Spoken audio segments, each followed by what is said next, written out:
5 বছরের সন্তান কেঁদে কেঁদে বলছে, বাবা পাশের বাড়িতে গোস্ত রান্না হয়েছিল, ও বাবা আমি গোস্ত খাওয়ার জন্য ওই পাশের বাড়িতে গিয়েছিলাম, ও বাবা আমার এই গোস্ত খেতে দেয় নাই, ও বাবা ওই পাশের বাড়ি রান্না করা গোস্ত আমি খেতে চাই, আমার একটু খাবার ব্যবস্থা করে দাও। এবার আব্দুল্লাহ বিন মুবারক কি করলেন, ছেলের কান্না থামানোর জন্য ছেলেকে নিয়ে ওই বাড়িতে চলে গেলেন। ডাক দিলেন, ভাই আসসালামু আলাইকুম। ওয়ালাইকুম আসসালাম। দেখছে বাড়ির ওখানে আল্লাহর বড় একজন আবেদ বড় আলেম আব্দুল্লাহ বিন মুবারক দাঁড়িয়েছে। লোকটি ডাক দিল, হুজুর আপনি বড় আলেম, আপনি আমার বাড়িতে এসে আমি আপনার কি খেদমত করতে পারি?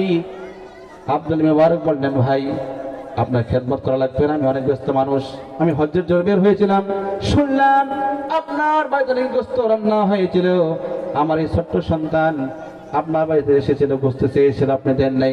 বলছে, হ্যাঁ দেই নাই, কারণটা কি? এবার ওই বাড়ির মালিক কি উত্তর দিতে পারে না, অনেকক্ষণ চুপচাপ দাঁড়িয়েছেন।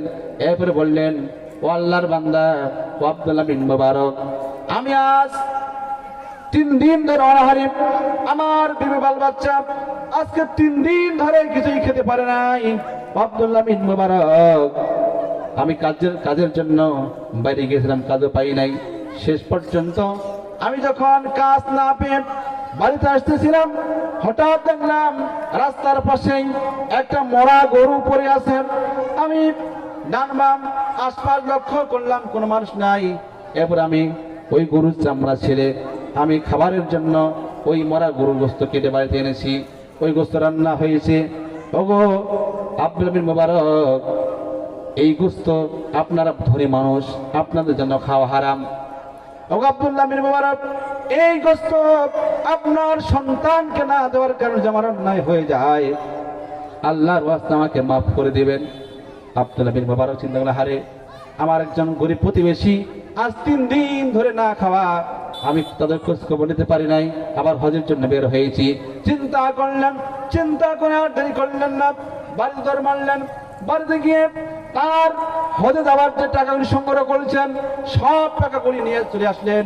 এসে বলছে, ভাই আমি হজের জন্য আমি টাকা সংগ্রহ করেছিলাম, আপনি একজন গরিব প্রতিবেশী, আমি আপনার খোঁজ খবর নিতে পারি নাই, ওরে ভাই এই টাকাগুলো আমি আপনাকে দান করে দিলাম, কোনদিন এই টাকা আমাকে দেওয়া লাগবে না। বলেন সুবহানাল্লাহ।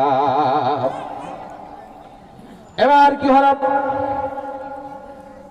45 দিন যখন চলে গেল, 45 দিন পরে তিনি স্বপ্ন দেখলেন, আব্দুল্লাহ বিন মুবারকের বন্ধু তাকে বলছেন, ও আব্দুল্লাহ বিন মুবারক, তুমি কবে হজ থেকে এসেছ?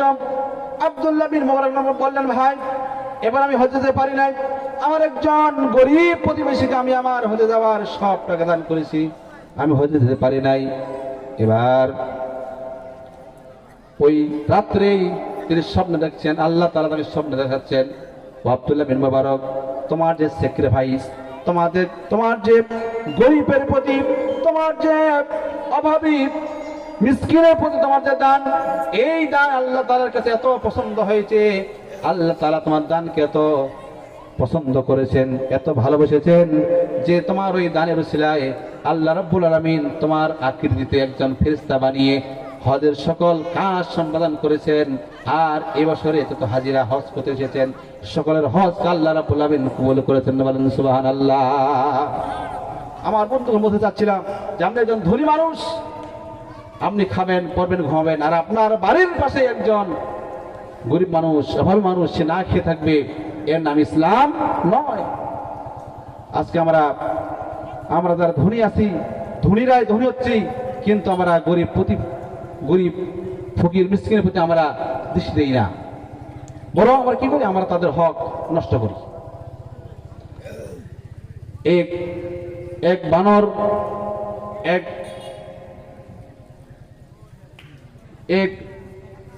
এক বানরওয়ালা খেলা দেখার জন্য বানর নিয়ে এসেছে। এবার খেলা দেখাচ্ছে, খেলা দেখাতে দেখাতে একটা মানুষ বানরটাকে খাওয়ার জন্য একটা কলা দিয়েছে, ভালো শুনেন, একটা কলা দিয়েছে। এবার ওই বানর কলা মুখে না দিয়ে পাছা ঢোকা দিয়েছে।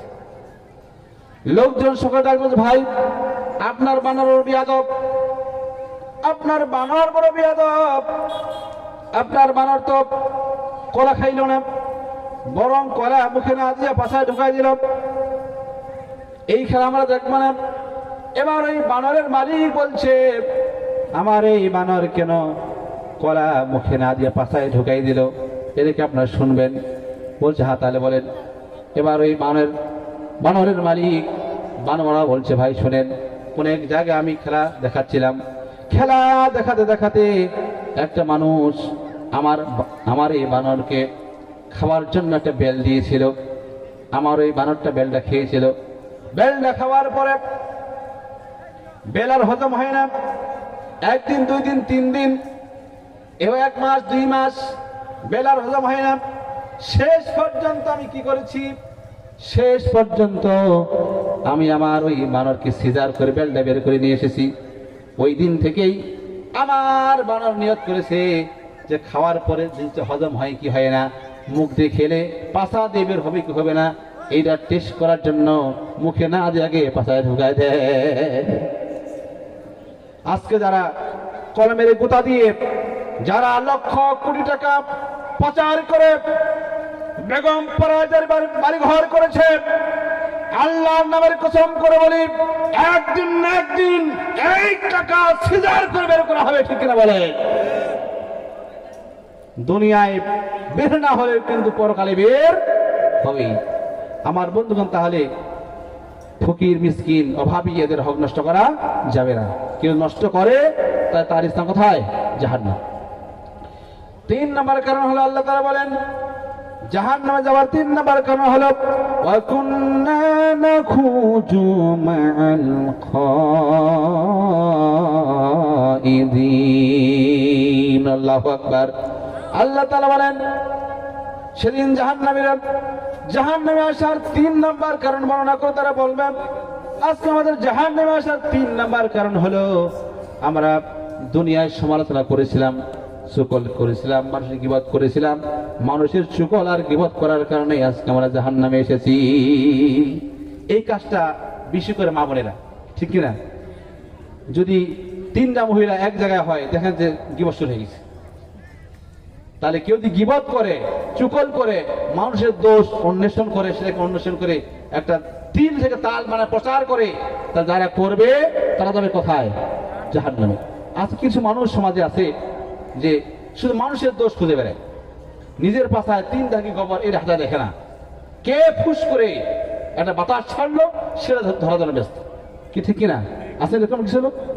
আবার দেখবে কিছু লোক আছে শুধু হুজুরদের দোষ ধরে।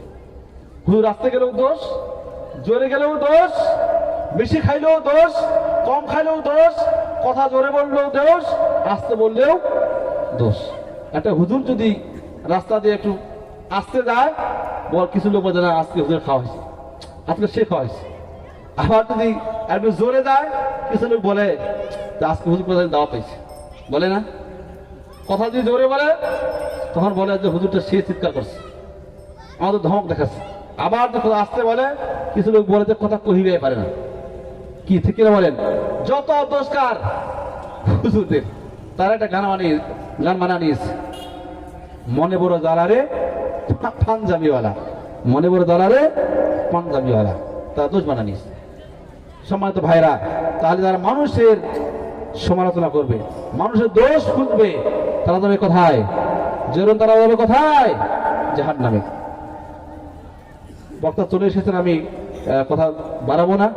4 নম্বর জাহান্নামে যাওয়ার 4 নম্বর কারণ হলো পরকালকে অবিশ্বাস করা, পরকালকে বিশ্বাস না করা। আজকে আমরা অনেকে আছি যে আমরা মনে করি যে দুনিয়াটা মস্ত বড়, খাওয়া দাওয়া ফুর্তি করে মরে গেলে সব শেষ, ঠিক না?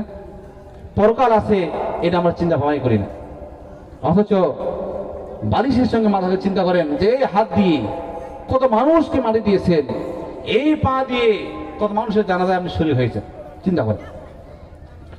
ছোটবেলায় পড়েছিলাম, ওই দেখা যায় তাল গাছ, ওই আমাদের গ্রাম, ওখানেতে বাস করে কানা বগির চা। ও বগিতে চাষ কি, পান্তা ভাত খাস কি? বগি বলে পান্তা আমি খাই না, পুঁটি মাছ পাই না, একটা যদি পাই অমনি তারে ঘাস গোবস খাই, আছে না নাই? আমি এটা নিয়ে চিন্তা করলাম, গবেষণা করলাম, আমি লিখলাম